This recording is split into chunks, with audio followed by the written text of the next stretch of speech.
আসসালামু আলাইকুম ওয়া রাহমাতুল্লাহ। আবার আপনাদের সামনে এসেছি। আশা করি আপনারা ভালো আছেন। আপনারা প্রতিনিয়ত দারুল আমাল একাডেমির জন্য দোয়া করছেন, তাই আমরা আপনাদের সামনে প্রতিদিন হাজির হতে পারছি। আল্লাহ তাআলা আপনাদেরকে কবুল করুন। দিন বা দিন আপনারা নুরানী কায়দার শেষের দিকে চলেছেন। আজকের 13 নম্বর সবক নিয়ে আমি আপনাদের সামনে কিছু কথা বলবো। আল্লাহ শব্দের লাম। আল্লাহ শব্দ লিখতে গেলে লাম লিখতে হয়। ওই লামটা কখনো পুর হয়, কখনো বারিক হয়। এই বিষয় নিয়ে শর্ট ভিডিও করে দিচ্ছি আপনাদের। শর্ট ভাবে আপনারা বুঝে নিয়ে সুন্দরভাবে পড়াটা তৈরি করে নেবেন। সবক নাম্বার 13, আল্লাহ শব্দের কায়দা, অর্থাৎ আল্লাহ শব্দের লাম পুর হবে কি বারিক হবে এই নিয়ে কায়দা। দেখেন, আল্লাহ লিখতে গেলে কিন্তু লাম লিখতে হয়। আল্লাহু এখানে আছে না, তো লাম এসছে, এটা আলিফ লাম। কিন্তু মেন যে মধ্যগানের লামটা এটাই, যার উপর তাসদিদ আছে, এই লামটার কথা বলছি। ইন্নাল্লাহ লাম, হুদুদুল্লাহ, বিসমিল্লাহ। এই যে আল্লাহ লিখতে গেলে কিন্তু লাম লিখতে হবে, লামের উপর তাসদিদও থাকবে। ওই লামটা লা পড়বো না ল পড়বো, এই নিয়ে আজকের সবক। যখন দেখবেন আল্লাহ লামের আগে যে অক্ষর আছে সেই অক্ষরের উপরে জাবার আছে না পেশ আছে না জের আছে। দেখেন আমি গোল করছি, আল্লাহ লামের আগে নুনের উপরে কি আছে, এই আল্লাহ লামের আগে দালের উপরে কি আছে। আল্লাহ লামের আগে যে অক্ষর আসবে, আলিফ লাম ছাড়া, এ আলিফ লাম ধরবেন না, এ আলিফ লাম বাদ, এ আলিফ লাম বাদ, এর আগে কি অক্ষর আছে, তার উপরে কি হারাকাত আছে, জাবার আছে না জের আছে না পেশ আছে। যদি জাবার পেশ থাকে তাহলে আল্লাহর লামকে ল পড়তে হবে, লা পড়া যাবে না। আর যদি জেদ থাকে তাহলে আল্লাহর লামকে বারিক পড়তে হবে, অর্থাৎ লা পড়তে হবে, ল পড়া যাবে না। দিনিল্লা, এখানে আল্লাহর লামের আগে নুনের নিচে জের, তাহলে বারিক পড়তে হবে, লা পড়তে হবে, ল পড়া যাবে না। আল্লাহর লামের লাম মুসাদ্দাদ বলতে পারে বা লাম বলতে পারেন। আল্লাহ শব্দের যে লামটা, ওই লামের আগে যদি জাবার এবং পেশ থাকে আল্লাহর লামকে পুর অর্থাৎ ল পড়তে হবে। আর যদি জেদ থাকে তাহলে বারিক পড়তে হবে, অর্থাৎ লা পড়তে হবে, ল পড়া যাবে না। যেমন বিসমিল্লাহির রহমানির রহিম, বিসমিল্লাহ। এখানে আল্লাহ শব্দের আগে মিমের নিচে জের এসছে, ল পড়া যাবে না, বিসমিল বলা যাবে না, বিসমিল্লাহ বলতে হবে। এই ছিল আজকের সবক। আমরা উদাহরণগুলো পড়ে নিই। ক্বাল আল্লাহু, আল্লাহ শব্দের আগে লামের উপরে জবর, আল্লাহর লাম পুর।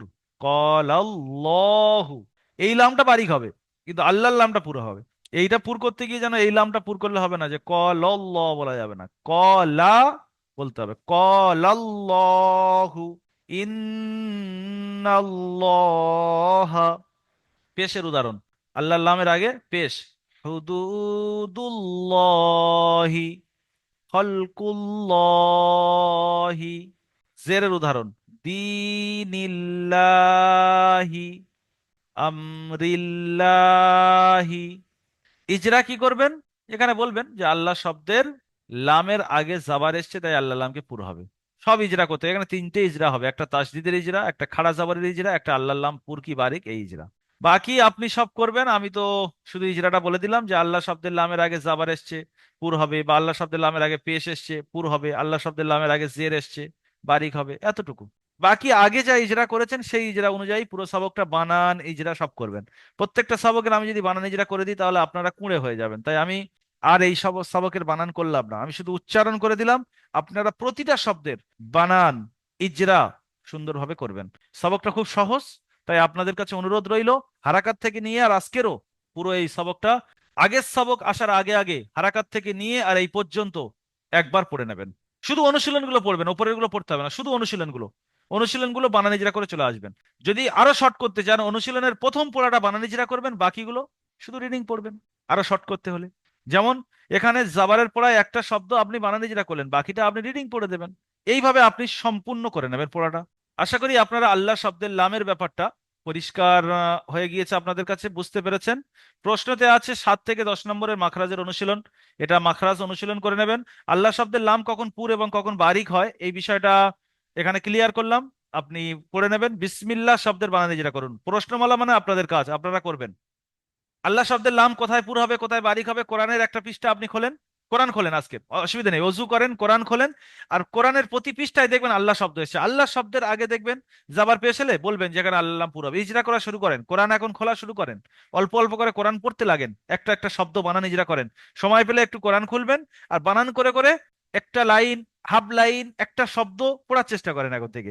বা দেখবেন এখানে হারাকাত এসছে, দেখো জাবার জের পেশ, টান হবে না, ভালো লাগবে, আপনার অন্তরে খুশি হবে। এখানে দেখেন আলিফ মাদ্দা এসছে, ও, এখানে ইয়া মাদ্দা আসছে, এখানে ওয়াও মাদ্দা, খাড়া জবর, খাড়াজের উল্টা পেশ, ওয়াওলিন, ইয়ালিন, এই সমস্ত জিনিসগুলো যখন আপনি দেখবেন, আপনার কোরআনের মধ্যে যখন যাবেন দেখবেন আপনার খুশি লাগবে যে হ্যাঁ এগুলো আমি বুঝতে পারছি।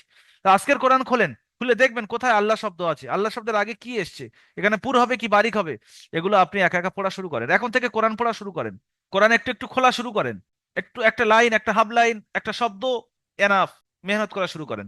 তাহলে ইনশাআল্লাহ আপনার থেকে আশা করছি আপনি এটার উপরে আমল করবেন, যে সবক নাম্বার হারাকাত থেকে অর্থাৎ 4 নম্বর সবক থেকে নিয়ে আর এই পর্যন্ত পড়বেন। আর আল্লাহ শব্দের লামের কায়দা বুঝতে পেরেছেন কিনা জানাবেন, যে জি হুজুর আমি সম্পূর্ণ সবকটা বুঝতে পেরেছি। যদি কোনো জায়গায় বুঝতে না পারেন সেটাও কমেন্ট করে জানাবেন, আমরা বুঝিয়ে দেবো। আপনি ওখানে যদি ফোন নাম্বার দিয়ে দেন যে আমি বুঝতে পারিনি, এই নাম্বারে আমাকে কল করে বুঝিয়ে দেন, সেটাও আমরা দিয়ে দেবো, অসুবিধা নেই। আপনি অবশ্যই করে জানাবেন কমেন্ট করে। আর যদি ভিডিওটি থেকে মনে হয় যে হেল্পফুল ভিডিও, তাহলে শেয়ার করে দেবেন। আর যদি কেউ ভর্তি হতে চান বা আপনারা যারা পড়ছেন কাউকে ভর্তি করতে চান, এই নাম্বারে যোগাযোগ করিয়ে দেবেন, সেটা স্ক্রিনে আছে, 7679591110, এই নাম্বারে আপনারা যোগাযোগ করিয়ে দেবেন। বা নিচে হোয়াটসঅ্যাপ বা মেসেঞ্জার বাটন রয়েছে, ওখানে ক্লিক করে মেসেজ করে আপনারা ভর্তি কমপ্লিট করতে পারবেন। ভালো থাকবেন। দারুল আমাল একাডেমির জন্য দোয়া করবেন। আসসালামু আলাইকুম ওয়া রাহমাতুল্লাহি ওয়া বারাকাতুহু।